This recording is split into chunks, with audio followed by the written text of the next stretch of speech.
করছেন, তিনি আমাদের শিক্ষক। তো এখানে সরাসরি আমার চারজন শিক্ষক আছেন, Nurul Amin sir, Shafiq sir, Afsar sir আর বাসুদেব স্যার। আপনারা সবাই চিনেন তো নাকি? তারা তাদের সময় বলবো না, আমাদের সময় জায়ান্ট ছিলেন। জায়ান্ট বলতে তারা যখন ক্লাসরুমে যেতেন তখন পুরো ক্লাসরুম নীরব থাকতেন। হ্যাঁ, যখন পড়ানোর ক্ষেত্রে মাস্টার রোল যেটাকে বলা হয়, আমরা যেটাকে মাস্টার ক্লাস বলি বা মাস্টার আমরা যেটাকে বলে থাকি, আমরা যে কথা যারা শিক্ষকতা করেন তাদেরকে আমরা মাস্টার বলি না? What does it mean? Master মানে কি? It's a big term. একজন টিচার যতটা না রিপ্লেট করে মাস্টার শব্দের মধ্যে তার চেয়ে বহুগুণ শক্তি আছে। যে মাস্টার শব্দের উত্তরটা হচ্ছে যিনি সব দিক দিয়ে এক্সেলেন্স অর্জন করেছেন, যিনি তার পড়ানোর ক্ষেত্রে, শিক্ষকতার ক্লাসরুমকে অ্যাক্টিভ করার ক্ষেত্রে, প্রোঅ্যাক্টিভ যে লেসনটা দেওয়ার ক্ষেত্রে, সেটির ক্ষেত্রে যিনি মাস্টারি অর্জন করেন, যিনি শ্রেষ্ঠত্ব অর্জন করেন, যার পাণ্ডিত্য রয়েছে, সেটিকে কি বলা হয়? মাস্টার বলা হয়। ঠিক আছে? কিন্তু আজকে ওই সরকার, আমি একটু এটা অফ সাইডে দু একটা কথা বলছি, কিন্তু সরকারের আর্থিক দুর্বলতার কারণে হোক কিংবা একটা বৈষম্যের কারণে হোক, শিক্ষকরা কিন্তু আজকে অবহেলিত। হ্যাঁ, শিক্ষক আজকে অবহেলিত না, আজকে কর্মবিরতি চলছে না। কেন? কারণটা হচ্ছে তার ন্যায্য যে দাবিটা, একজন শিক্ষার্থীকে, একজন মেধাবী শিক্ষার্থীকে ক্লাসরুমে টানার জন্য যে ধরনের আপনার এই প্রভাবক যেগুলো করতে হয়, সেগুলো কিন্তু সরকারের ভূমিকার মধ্যে নাই। যে কারণে কিন্তু আজকে আমাদের কর্মবিরতি যেতে হয়েছে, শিক্ষক সমাজকে কর্মবিরতি যেতে হয়েছে। তা আমি আলোচনা শুরু করব, আমি ভূমিকা দীর্ঘায়িত করছি না। আমি আজকে যে প্রকাশনা উৎসব করছি, এটা আমার রচিত একটি সাতরঙা বারোয়াখালী। আমি বিস্তারিত বলবো তার আগে সবাইকে একটি প্রচ্ছদটা একটু দেখাতে চাই। প্রচ্ছদ দেখতে পাচ্ছেন? এটি প্রচ্ছদের মধ্যে কিন্তু একটি বটগাছ আছে। এই বটগাছটা কোথায়? ওকে, মুন্সিপুকুর পাড়ে কিন্তু এই বটগাছটা আছে। এখন প্রশ্ন হচ্ছে, একটু খেয়াল করে দেখো এই বটগাছটা দেওয়ার অর্থটা কি? একটু নীরবতা থাকতে হবে। হ্যাঁ, এই বটগাছটা দেওয়ার অর্থটা কি? এটা কেন বটগাছটা আমি দিয়েছি? এটি কি শুধুই বটগাছ? এটি কি শুধু একটি বটগাছ এই তথ্য দেওয়ার মধ্যে সীমাবদ্ধ? Not at all. এটি তথ্য দেওয়ার মধ্যে সীমাবদ্ধ নয়। এটি কি তথ্য? এই যে প্রতিচ্ছবি দেওয়া হয়েছে, এই প্রতিচ্ছবি কিন্তু কথা বলে। এখানে সংগ্রাম রয়েছে, এখানে জনবসতির একটা ইতিহাস রয়েছে, এখানে বারোয়াখালীর ইতিহাস পর্যালোচনা আমরা দেখি।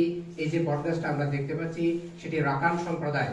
অনেকের দৃষ্টিতে সেটি আমার বইয়ের মধ্যে আছে, অনেকের দৃষ্টিতে তারাই প্রথম বসতি স্থাপন করেছে, সে বিষয়ে আমি পরে আসবো। সেই যে প্রথম বসতি স্থাপন করে যে একটা চিহ্ন, প্রাচীন যে নিদর্শন, সেই নিদর্শনটা কিন্তু মূলত এই বটগাছ দ্বারা কি করা হয়? চিহ্নিত করা হয়।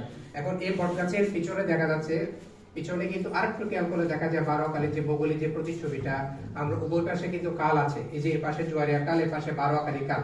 এখন অনেকে বলবেন যে বারোয়াখালী কাল কি? এটা তো আমরা বারেঙ্গার নামে চিনি। নট দ্যাট, এটা তো বারেঙ্গার কাল নয়। সরকার কি বলছে, দলিলে কি বলছে, সেটা একটা বিষয়। এই যে এই পাশের যেটি, সেটি বারোয়াখালী কাল বলছে, এটা কি? জোয়ারিয়া কাল। এখন এই বারোয়াখালী কাল, জোয়ারিয়া কালের দেখেন, তারপরে আমরা এখানে এই সোনালী দানের একটা প্রতিচ্ছবি আছে, তারপরে সবুজের বানাইটা আছে না? আছে। তারপরে আমি বুঝাতে চেয়েছি, এই যে প্রতিচ্ছবি দিয়ে, যে আমি যেটা কি বলা হয়, প্রচ্ছদ বলা হয়, সেই প্রচ্ছদ দিয়ে মূলত বারোয়াখালীর ভৌগোলিক যে চিত্রটা, জনবসতির যে প্রতিষ্ঠা, সেই প্রতিষ্ঠা একটা চিত্র মোটামুটি একটি সামারি আকারে এখানে উপস্থাপন করার চেষ্টা করেছে। এখন প্রশ্ন হচ্ছে, আমি আপনাদের সামনে কেন আসছি সে বিষয়ে আমি পরে আসবো। তার আগে এখন বলে নিই, এই যে বারোয়াখালীর 400 বছর ইতিবৃত্ত বলা হয়েছে, কয়শো বছর? আমি একটা প্রশ্ন করব, বারোয়াখালীর বয়স কি আসলে 700 বছর হয়েছে নাকি আরো বেশি হবে? আমি যদি বলি 200, 300, 400, 600, আমি যখন ডিসি সাহেবের কাছে বই নিয়ে যাই, আমি কক্সবাজার জেলা সালাউদ্দিন সাহেব, যিনি আগে ডিসি ছিলেন, এই যে 2 মাস আগেও, তার কাছে আমি গিয়েছিলাম। তাকে বইটা দেওয়ার পরেই কিন্তু উনি কিন্তু পড়াশোনা জানা মানুষ, তিনি বলেছিলেন কি বারোয়াখালীর বয়স কি 400 বছর হয়েছে? হোয়াট ইন্টারোগেটিভ কোয়েশ্চন, চমৎকার প্রশ্ন করেছেন। তার মানে তিনি ইতিহাস জানেন, তিনি পড়াশোনা করেন। আসলে কি বারোয়াখালীর বয়স 700 বছর হয়েছে? আমি যদি মুসলমানদের এখানে ইতিবৃত্ত দেখি, মুসলমানদের যে এখানে পদদুলন, মুসলমানদের বয়স কত এখানে? এই যে আমরা যারা মুসলমান আছি, মুসলমানদের বয়স কত? সেটা 250 বছরের বেশি নয়। এখন নয়, সেটা আমার মুখের কথা নয়, এখানকার ভৌগোলিক প্রকৃতি বলছে। এখানকার সেই সময় যারা জীবিত ছিলেন, যারা ইতিহাসবিদ আছেন, যারা ভ্রমণ লিপিকার ছিলেন, তারা বিষয়গুলো কিভাবে দেখছেন, আর একটা বসতির উপযোগী ছিল কিনা, কোনো দলিল দস্তাবেজ ছিল কিনা, সেই বিষয়টা। তাহলে আমি যে 400 বছরের কথা বলছি, এটা 400 বছর কেন আমি বলছি যে 400 বছর হবে, 400 বছর কেন হবে সেই বিষয়টাতে আমি আসছি পরে। প্রথমে কিন্তু আমি বারোয়াখালীর যে প্রথম অধ্যায়, বারোয়াখালীর এই বইয়ের মধ্যে 15টি অধ্যায় রয়েছে। কয়টি অধ্যায়? তার আগে আমি একটু বলি, এই বই সম্পর্কে যারা স্টাডি করেছেন, যারা রিভিউ দিয়েছে, রিভিউটা হচ্ছে অনেকটা বইয়ের উপরে একটি সমালোচনামূলক একটা নিবন্ধ দেওয়া, এটিকে আমরা রিভিউ বলে থাকি।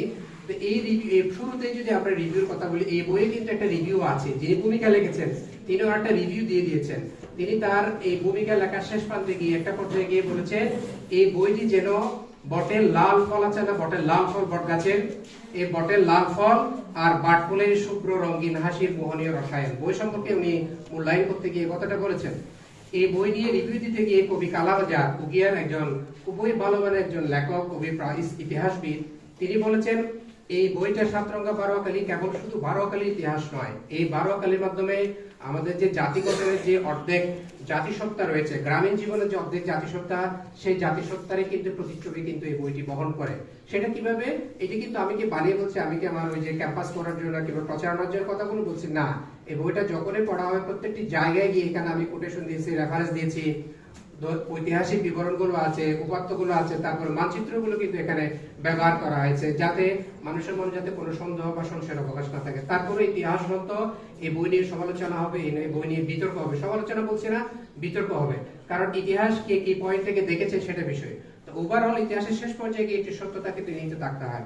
তো আমি যে বিষয়টা বলছিলাম, তারপরে এই কক্সবাজার ইন্টারন্যাশনাল ইউনিভার্সিটির একজন প্রভাষক আদিল ইলাহি, তিনিও আপনার একটা ওয়েবসাইটের মধ্যে দিয়েছেন, একটা রিভিউ দিয়েছেন। সেই রিভিউতে বলেছিলেন যে বাংলাদেশের গ্রামের জীবনের একটি বর্ণিল দলিল হচ্ছে এটি, যেখানে মানুষের সংগ্রাম, যেখানে মানুষের জীবন, যেখানে মানুষের কষ্ট, মানুষের ভালোবাসা, এই জীবন, এই বিষয়গুলো কিন্তু এখানে প্রতিধ্বনিত করে। এখন সেই বিষয়টা আমি একটু আসি।